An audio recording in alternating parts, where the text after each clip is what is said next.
बिस्मिल्लाहिर्रहमानिर्रहीम। अस्सलाम वालेकुम डियर व्यूअर्स, मैं हूं आदिल रशीद और मैं अपने YouTube channel virtual learning with Adil Rashid में आपको वेलकम कहता हूं।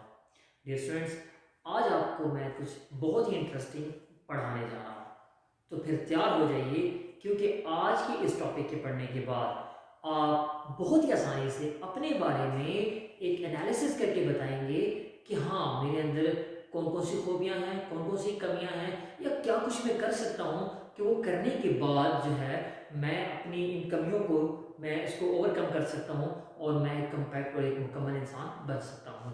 तो ये एनालिसिस बहुत ही इंटरेस्टिंग है, तो तैयार हो जाइए।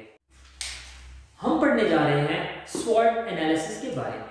अब स्वॉट एनालिसिस आप में से ज़्यादा लोगों को तो पता होगा कि स्वॉट एनालिसिस क्या है।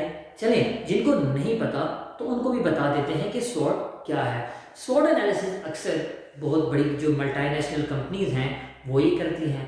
उसके बाद बहुत सारे और ऐसे फर्म्स स्वॉट एनालिसिस करते हैं जिसकी बेस पे वो बहुत बड़े आने वाले जो फैसले हैं वो करते हैं।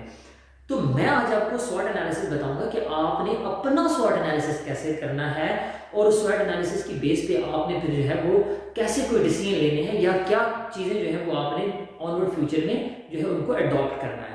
स्वॉट एनालिसिस के अंदर ये जो अल्फाबेट है 3SWOT, जी डियर स्टूडेंट्स, स्ट्रेंथ और वीकनेसेस, अपॉर्चुनिटीज एंड थ्रेट्स। इसके मीनिंग इंतहाई आसान है। स्ट्रेंथ आपको पता है, ताकत को कहते हैं। वीकनेसेस कमजोरी होती है, एंड अपॉर्चुनिटी एंड ऐसी चीज जो आपके पास होती नहीं है लेकिन जो अगर आपके पास आती है तो आप उसको इस्तेमाल कर सकते हैं। और आखिरी चीज होती है थ्रेट। हाँ, थ्रेट अक्सर हम कहते हैं ना, थ्रेट होता है खतरा। क्या खतरा, कैसे खतरा और क्यों करके होता है खतरा, ये अभी आपने जब हर इंडिविजुअल हर स्टूडेंट ने इसके साथ साथ आपने इस लेक्चर के दौरान अपना स्वॉट एनालिसिस स्टार्ट कर देना है। ठीक है ना। अब कैसे स्वॉट एनालिसिस करना है उसके लिए पहले आपको एक चीज जो बड़ी बेसिक है वो पता होनी चाहिए कि इस स्वॉट एनालिसिस के अंदर ये जो स्ट्रेंथ और वीकनेस है ये होते हैं इंटरनल फैक्टर और अपॉर्चुनिटीज एंड थ्रेट्स जो है ये होते हैं एक्सटर्नल फैक्टर।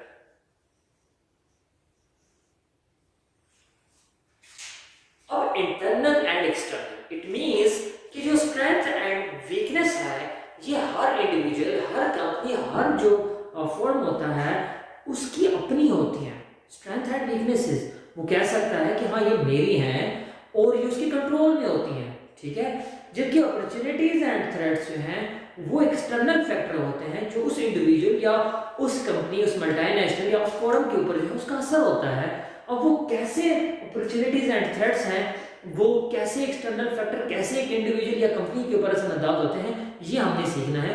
लेकिन चूंकि आज हम स्वॉट एनालिसिस हर स्टूडेंट अपना करने जा रहा है तो अपने स्वॉट एनालिसिस में कैसे आपको जो है वो पता चलेगा कि एट द एंड कि मेरे अंदर कौन सी जो स्ट्रेंथ है, कौन सी चीजें जो है वो जिनको मैं कह सकता हूँ वो मेरी ताकत है, कौन सी चीजें मेरी कमजोरी हैं और कौन कौन सी चीजें जो एक्सटर्नल फैक्टर में अपॉर्चुनिटीज एंड थ्रेट्स हैं, उसके बेस पे आप अपनी एक पर्सनैलिटी एट द एंड इस लेक्चर के एंड में बनाने वाले हैं। तो सबसे पहले हम स्टार्ट करते हैं स्ट्रेंथ में। फॉर एग्जाम्पल, कोई भी स्टूडेंट है, आप में से कोई भी स्टूडेंट कहता है, वो अपना स्वॉट एनालिसिस करता है और वो कहता है कि मेरी स्ट्रेंथ क्या है कि मैं एक गुड ऑब्जर्वर हूं। ठीक है, वो गुड ऑब्जर्वर है। गुड ऑब्जर्वर मींस कि ये उसकी ऐसी बिल्ट इन नेचुरली उसके अंदर एक ऐसी क्वालिटी है कि जिसकी बेस पे वो अपने इर्द गिर्द मौजूद चीजों को एकदम ऑब्जर्व कर लेता है और उसको एकदम पता चल जाता है कि मेरे इर्द गिर्द क्या हो रहा है। तो ये उसकी स्ट्रेंथ है जो उसके अंदर है, जो उसकी पर्सनैलिटी में है। वो स्टूडेंट ये चीज को, जो उसकी स्ट्रेंथ है, उसको वो इस्तेमाल करते हुए जो क्या कर सकता है, वो अपनी ऑब्जर्वेशन की बेस पे एक कोई भी इवेंट हो, कोई भी जगह हो, वो एकदम से क्या करता है, वो एक उसके बारे में एक स्टेटमेंट बना सकता है अपनी ऑब्जर्वेशन की बेस पे। ये उसकी स्ट्रेंथ है। तो चले आप भी नोट कर लें अपने पास कि आपकी स्ट्रेंथ क्या क्या है। जल्दी से नोट करके अपने पास लिख लिए। और क्या क्या है कि अच्छा, आप अच्छे रीडर हैं, आप अच्छे प्लेयर हैं, अच्छे ऑब्जर्वर हैं, क्या क्या कुछ भी जो आप अपने बारे में जानते हैं वो लिख लें अपने पास। जी, आई होप कि आप लिख चुके होंगे। अब इसके बाद आपने जो नेक्स्ट है वो है वीकनेस। वीकनेस होती है कमजोरी। अब फॉर एग्जांपल, सबसे पहले आप कहते हैं कि इंडिविजुअल है वो कहता है कि मेरी जो वीकनेस है वो है मैं सोशलाइज नहीं होता, मेरे ज़्यादा दोस्त नहीं है, मैं बड़े चंद लोगों से मिलता हूँ, ये मेरी बड़ी कमज़ोरी है। और इस कमज़ोरी को वो जानता है क्योंकि वो उसकी इंडिविजुअल, उस बंदे की या उस स्टूडेंट की अपनी ज़ाती चीज़ है और उसको वो मालूम है कि भाई मेरे अंदर ये फैक्टर है, मेरे अंदर ये मसला है कि मैं लोगों से सोशलाइज नहीं होता। मेरे बड़े स्पेसिफिक लोग हैं, रिलेटिव हैं जिनके साथ मैं मिलता हूँ, उठता बैठता हूँ, गपशप लगाता हूँ। तो आप अभी इस वीकनेस की बेस पे जो मैंने जनरली आपको बताया, आप में से मौजूद हर स्टूडेंट जो है वो क्या करे कि वो जल्दी से उस पेज के आगे वीकनेस लिखे और उस वीकनेस के खाने में लिखते कोई भी अपनी वीकनेस, वो कह सकता है कि मुझे मेमोरी का मसला है, मुझे चीज़ें याद नहीं होती, वो मेमोरी लिखते। उसके अलावा कोई भी ऐसा फैक्टर जो वो समझता है कि वो मेरी वीकनेस है, वो उसको उसके अंदर इंक्लूड कर दे।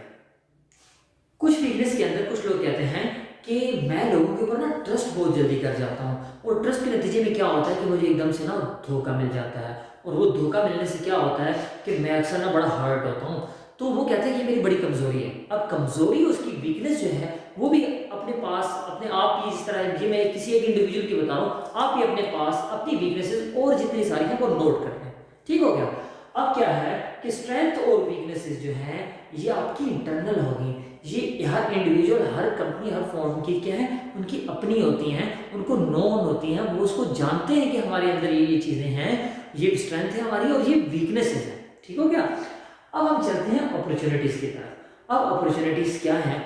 फॉर एग्जाम्पल एक स्टूडेंट कहता है कि मुझे ना फलां टीचर पढ़ाएंगे तो मैं बड़ी अच्छी इंग्लिश सीख जाऊंगा, मैं बड़ी अच्छी मैथमेटिक्स सीख जाऊंगा, मैं बहुत अच्छी अकाउंटिंग सीख जाऊंगा अगर मुझे ना वो फलां सर जो है वो पढ़ा दें।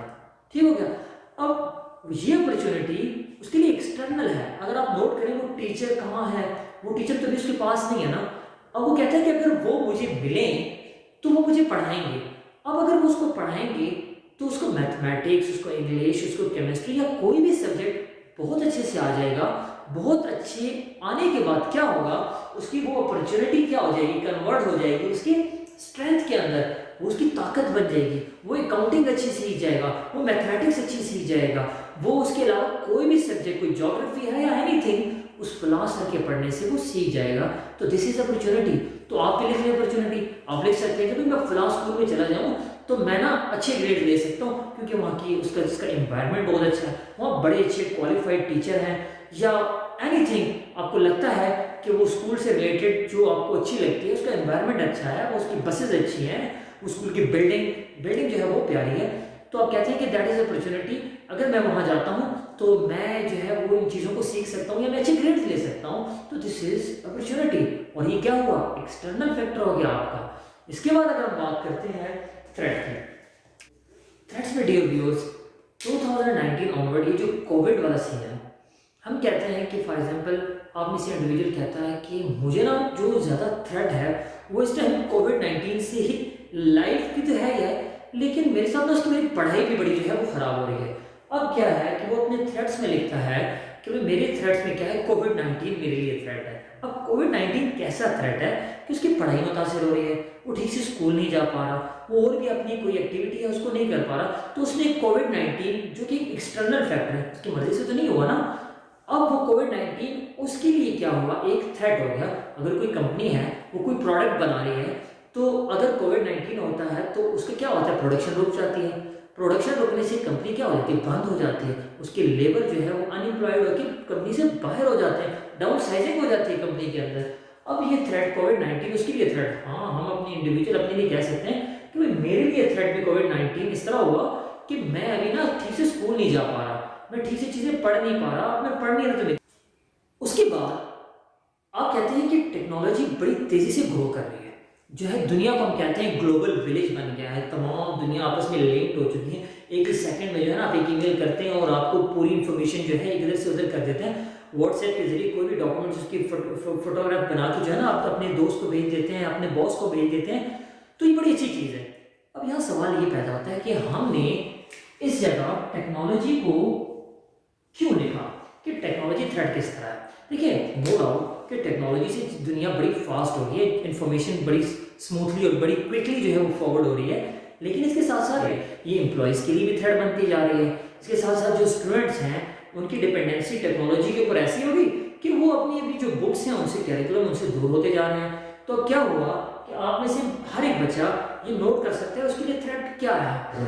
तो थ्रेट्स में हम लास्ट में ये बात बताएंगे कि एक चीज आपने बड़ी याद रखनी है, थ्रेट्स और अपॉर्चुनिटीज जो हैं ये एक्सटर्नल फैक्टर हैं और अगर आप इनको ओवरकम कर सकते हैं, but opportunities and threats are never in your control, ये कभी भी आपके कंट्रोल में नहीं होती। ये आपने क्या करना है, इनको ओवरकम करते हुए अपॉर्चुनिटीज को क्या बनाना है, आपने अपना स्ट्रेंथ बनाना है। और ये जो आपके थ्रेट्स हैं, थ्रेट्स को आपने कोशिश करनी है कि जितना मैक्सिमम आप इसको क्या कर सकते हैं, ओवरकम कर सकते हैं या खुद को इक्विप्ड कर सकते हैं। उसके इक्विप्ड होने से आप जो है वो तैयार हो जाते हैं। आप अपनी थ्रेट्स के अकॉर्डिंग खुद की पर्सनैलिटी को ऐसे मोल्ड करते हैं, तो फिर क्या होता है, आपको कम से कम नुकसान होता है। कंपनीज क्या करती हैं, बड़ी बड़ी कंपनीज, उन्होंने इस थ्रेट्स को माइंड में रखा होता है कि इन फ्यूचर कोई भी कुछ ऐसा हुआ तो हमने क्या करना है, उसके लिए उन्होंने बजट रखा होता है, पैसे रखे होते हैं या कुछ ऐसे एम्प्लॉयज़ रखे होते हैं कि थ्रेड के पोजीशन में इन एम्प्लॉयज़ को लिए उनकी सर्विसेज को यूटिलाइज किया जा सकता है। तो डियर स्टूडेंट्स, आई होप कि आज के इस स्वॉट एनालिसिस के एंड में आपने बहुत कुछ सीखा होगा। आपको अपनी strength, weaknesses, opportunities and threats पता लग गई होंगी। अब आपने क्या करना है, एक पेज पे अपनी सारी स्वॉट एनालिसिस करने के बाद आपको अपनी जब अपनी थ्रेट्स पता चले, आपको अपनी स्ट्रेंथ्स पता चले, आपको अपनी अपॉर्चुनिटीज पता चले, तो क्या होगा कि इसके एट द एंड आपने अपनी पर्सनैलिटी बना ली होगी और आप किसी को भी बता सकते हैं कि आई हैव डन माई स्वॉट एनालिसिस, और इस स्वॉट एनालिसिस के बाद क्या है, आप मेरे बारे में जान सकते हैं कि हुआ या। तो dear viewers, thanks for watching my video, और मेरी अगली वीडियो के लिए इंतजार कीजिएगा क्योंकि उसमें आपने कुछ नया सीखना है। Thanks for watching.